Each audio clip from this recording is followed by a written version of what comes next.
Bonjour, pour l'éco-geste du jour, nous allons nous intéresser à nos lavages. Nous allons nous intéresser au cycle de pré-lavage plus particulièrement. Alors, bien sûr, ce sont des programmes utiles, mais ils sont longs et consommateurs d'énergie. Alors on va voir comment on peut les éviter lorsque c'est possible. Côté linge, on réservera ce type de programme pour des linges très très sales, donc pour des machines complètes avec un linge vraiment souillé.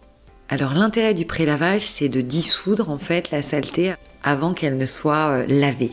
Lorsque l'intégralité de la machine n'est pas très très sale, peut-être peut-on éviter le pré-lavage en faisant par exemple tremper le linge quelques dizaines de minutes dans de l'eau tiède et du savon de Marseille par exemple, en le frictionnant un peu de façon à le nettoyer, à le pré-nettoyer, et on l'ajoutera dans un cycle normal avec le reste du linge.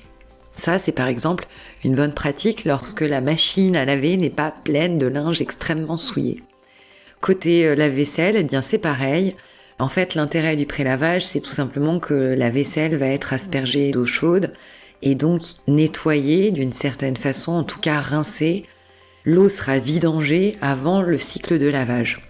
Donc là aussi, si par exemple on rince la vaisselle avant de la mettre au lave-vaisselle, on peut se passer du programme pré-lavage.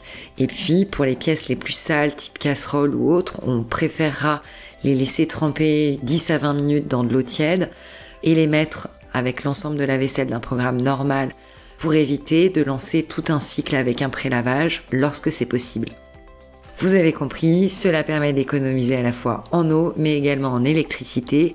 Et ça peut aller jusqu'à l'équivalent d'un demi-cycle complet. Voilà. Nous vous souhaitons une excellente journée et nous vous retrouvons demain pour un nouvel éco-geste.